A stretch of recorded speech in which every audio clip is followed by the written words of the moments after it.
What's up, guys? So before we get to the Q&A, I just want to address something really quick. I have gotten a lot of messages, ever since I started doing this YouTube thing. I've been getting a lot of messages from different guys, telling me what's the best player for this, what's the best player for that. I've got so and so coins, I got 2 million, I got 4 million, I got 7 million coins. Which player should I get? Who's the best for this, who's the best for that? And I'm just, so overwhelmed with these questions, man. So I figured, I might as well just answer this question once and for all, man. Because I'm just, tired of having to send every guy who sends me this message the exact same message over and over. Having to resend the message over and over. So I figured I might as well just answer it once and for all. Having a stacked team, man, does not mean a thing. I absolutely believe in the term scheme over team. I do not have a stacked team by any means. I've got good players here and there, but for the most part, no. Now, I did have Hines Ward. I did have Team of the Week Cromartie, and I did have that dual style Nick Mangold center. But when I was getting that Deion Sanders card, I needed a few more coins, actually a lot more than a few, and it would have took me too long to earn those coins. So I figured, the fastest way would have been to scrap some of my players, which sucked, but I said, you know what, it would be worth it in the end. And I had to end up selling Hines Ward, Cromartie, and Mangold to help me buy those last few badges for that Deion Sanders pack. That Deion Sanders set. And when I did that, I had to plug in somebody else at the wide receiver position, which was the Jeff Janis card. And on defense, defense for my corner for Cromartie, obviously since I did the Deion Sanders set, obviously I got his card, so I just plugged him at Cromartie spot, so there was no problem there. And at center, I put this left guard here sitting, and he's only a 74 at center. So I was definitely hurting there. My offense definitely took a big hit there, losing Hines Ward and Nick Mangold. And then, of course, when I was done with Deion's review, I had to replace him with somebody else. And I'm using this Football Outsiders David Emerson, and I did a review for him, and he's a huge budget beast, man, without a doubt. I've only played like 2 or 3 games with him ever since getting rid of Sanders, and he's already got like 3 interceptions, man. The boy's a beast. So I just want to say now, guys, even if you have a million coins and you're not sure, who to buy, you just want the best of the best players, that's fine. That's completely okay. It will help. I'm not saying having all the best players won't help you. Believe me, it helps. It does help. But trust me, you do not need a stacked team to win games in this Ultimate Team head-to-head mode. And just to show you what I'm talking about, I did all this without Hines Ward, without Cromartie, and without Nick Mangold. My best receiver is Amari Cooper, that 91. And he's good and everything, but he's not on Hines' Ward level. But look at this. I'm on a 26-game winning streak. I went undefeated, won the Super Bowl, and now I'm about to play my next Super Bowl once again, just completely undefeated, with Amari Cooper as my number 1 receiver, Jeff Janis and Brashad Perriman. I've got no good center. My best corner is that draft Peterson. My defensive line, my entire defensive line, guys, none of them are above an 85 overall. It's an 84 and down. And just, let me show you what I mean by that. My defensive line is an 83 overall, a 79, a 64, and an 84. And my middle linebackers is this Shazier Shepard, 84 overall, and Malcolm Smith, 85 overall. Now, like I said, I've got a good few players here and there, like Barry Davis, Atwater, but for the most part, man, these are just cards that fit my scheme. And the thing is, guys, like I said before, scheme over team, man. You got to find the right scheme that fits, and then you got to perfect it, and then you got to get the players that fit that scheme perfectly. And that's why I have these specific players at these specific positions. And a lot of guys were asking how come I don't have any, like dominant defensive linemen. It's, honestly, that's just because I don't need them for my scheme the way I run it. I don't need dominant defensive linemen. I just need the right guys for those situations. So anyways, guys, I just wanted to answer that once and for all. So please, if you're thinking about asking me or sending me a message saying, hey, Tino, I've got 6 million coins, build me my team, guys, don't even think that you need the best team out there, man. Don't think that you need to buy every player.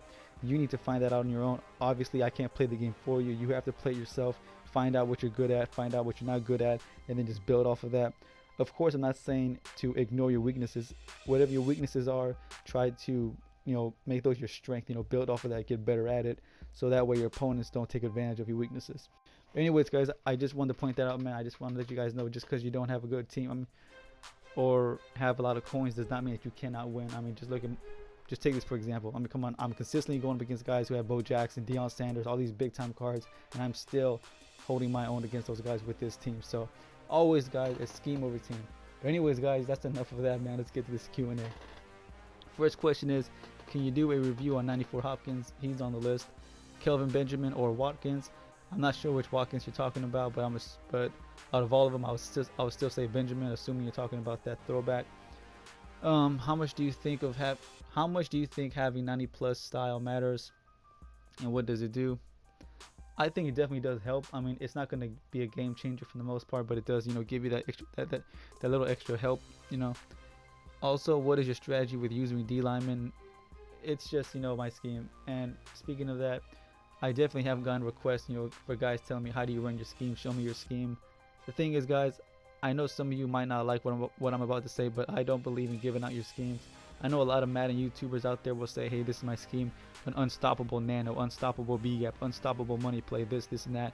And to me, that's just giving away your your whole scheme. So it's like, if you find a scheme that works for you that people have trouble stopping, it's like, why would you want to show people that? That makes no sense. You'll never see the New England Patriots, the Carolina Panthers right now, the Denver Broncos, the Seattle Seahawks. You won't see them going out and showing everybody their schemes and showing them all their little tricks. It just makes no sense. You don't want to give your future opponents, like some kind of advantage, or even help people out. I understand, yeah, you are helping the lesser players out. You definitely are, but I just feel like you're probably doing more damage than good by giving out your scheme. So that's why I don't feel like giving out. I don't mind giving out, player reviews and telling you guys which one is better than others and stuff like that. But I definitely don't see myself just giving away my plays and my scheme. So I'm sorry if that upsets you. I'm sorry, but I just don't see me ever doing that. Next question: will you start reviewing defensive linemen? I will. I definitely have that team of the week, Khalil Mack, coming up soon once I get him on the team. What playbook do you use? Cincinnati offense and Saints defense. Is your entire team a budget team, or have you spent money on this account? I would not call my team a budget team. I definitely have, like I said, some solid players like Payton and Elway and those guys. So, but it's like, my team's like half budget, half good players. That's how I would look at it. Have you spent money on this account? I've never spent money on this account. I'm not going to spend money on this account. I already spent money on the game. I'm not going to give him more money just to play the game. That makes no sense to me. Did you try to get on the leaderboards, or did it just happen? That definitely just happened. I was not, trying to get there. I just noticed one day my ranking was just climbing and climbing. So that was just complete surprise. Who do you think is better, Langford or JJ Watt halfback? I would say Langford, big time, not even close. Can you do Charles Clay review? Yeah, I will. I know he's definitely on the list. Believe me, I will get to him as soon as I can. 94 Mangold or 94 Frederick. I never played with Frederick, but I have played with Mangold, and Mangold is a beast, so I can only vouch for him. Can you review 90 overall Jarvis Landry? I will. Trust me, he's on the list. Could you talk about how you chose your linemen? I'm not sure which one you mean, the defensive or the offensive, man. Let me know, man. Offensive, defensive. Hey, Tino, how do you get the practice stadium? You just got to look it up on the auction. I think you got to go to stadium, then go to premium or something. I don't really remember. It's something like that. Here's an interesting question. Do you think games in all Madden cells effectively simulate? No. That's playing a game in all Madden on the solo challenges is not even fair. I feel that like when you play the computer, it's almost like your opponent or the CPU, their team will be in all Madden, and your team will just go down to rookie mode, and it's just not even fair. So don't try to judge players in solos compared to head to head. That's not a good assessment, trust me. What matters more in a corner, the play rec or speed? Or okay, that definitely just goes to scheme, man. It depends on what kind of defense you run, man.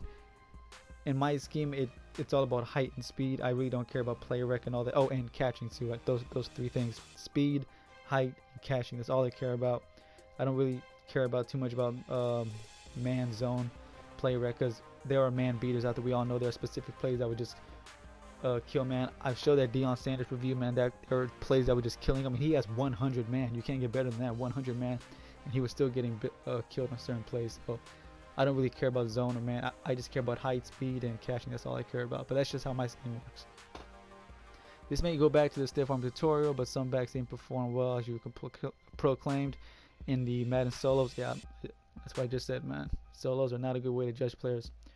While doing a stiff arm tutorial, can you do a running back tutorial as well? Like when to hold turbo, when to stiff arm, when to juke. I will if enough guys ask for it. If that's what you guys really want, I will. How does Captain Cromartie compare to Team of the Week Cromartie? Captain Cromartie is fine on his own. Trust me, he can definitely hold his own. Team of the Week Cromartie just does everything a little bit better. But if you can't afford the Team of the Week Cromartie, trust me, the Captain Cromartie is just fine. Do you think Langford is better than Steven Jackson? I don't think you can really compare them. They're two completely different types of running backs, man. But if you can combine them together, like you asked, are they a good combo? Yes, definitely see those guys doing damage. But you just can't compare those two, man. They're not the same type of running back. Brandon Marshall MVP or Eric Kendricks MVP? I would definitely say Kendricks by far. What is better for a receiver? Speed, elusiveness, height? That just goes back to the same corner thing, man. It's all about scheme. What matters most to you? I would say for me, I always want one of each. A tall guy, a catching traffic guy, a speed guy. For me, I would need one of each, but that's just how I feel. Should I sell Tillman and get Patrick Peterson? That depends on what Peterson you're talking about. The only Peterson that I think is better than Tillman is the draft and Team of the Week. I don't think the base Peterson is better than Tillman, but Tillman himself, trust me, is just fine on his own. Is Patrick Peterson a much better fit for the outside? Yeah, definitely for the outside, but he can't play the slot if you really need him to. Best man in QB, Culpepper or McNabb? I'd say McNabb. What were your ambitions when you first started YouTube? I actually had no ambitions. I just wanted to put out some content, see if anybody was interested, and yeah, I can definitely see you guys interested. So that's what keeps me going. What do you think your channel can or will become? Hopefully becomes one of the big channels, but that's not something I'm focused on right now. You know, I don't want to get lazy and just focus on subs and not focus on content. So I'm definitely just focused on content. So we'll see as time goes on. Top 5 strong safeties, top 5 free safeties. Strong safeties would be Barry, then Reed, then I would say I've not played with that many strong safeties, man. Damn, let me see who I would put. I would put him. Okay, it would be Barry, Reed, and then I would have to say definitely that Team of the Week Rashad Jones. I know I'm forgetting somebody. Who am I forgetting? Damn. You know, like I said, I definitely have not played with that many strong safeties. The only ones that come to mind would be Barry. Oh, the throwback Deion. Okay, yeah. It would be Barry, Reed, Buchanan, and then Jones. And then free safety would be Sean Taylor, Steve Atwater, Mark Barron, and Glover Quinn. Those would be my top 5. Best QBs in the 90 to 95 overall range for 200K max price. Looking to upgrade my Mariota. I still say John Elway is without a doubt still the number 1 quarterback in the game in my opinion. I feel he can make all the throws. He's fast enough to get away from everybody. That's who I would say is your best upgrade, assuming that you just want the accuracy upgrade. I definitely feel that he's fast enough to get away from most blitzes. Looking at your team, I don't see any good defensive tackles. Do defensive tackles not matter? It's not that they don't matter, it's just the scheme you run. I know I'm beating a dead horse, but that's just how I feel. That's why I don't have any good ones. I just feel it's all about scheme. Can you review the new David Johnson? I just bought him today. I'm still playing with him to touch me. His review will be coming soon. Last question, Tino, what's better, a dominant passing game or a dominant running game? I say you need to be equal at both, man. You don't want to be one-dimensional because your opponent will figure that out and slow you down and you will lose more games. So definitely try to get good at both of them. Anyways, guys, that's gonna wrap it up. That's gonna be the end of this Q&A, man. My next one might be out next week, hopefully sooner. If you have a question, remember, drop it in this specific Q&A, nowhere else. If you have a question for my next Q&A, that is. Like I said, the next review is gonna be that David Johnson, man. So be on the lookout for that. And until then, man, I'll see y'all boys later. Don't forget to like, comment, subscribe, and peace.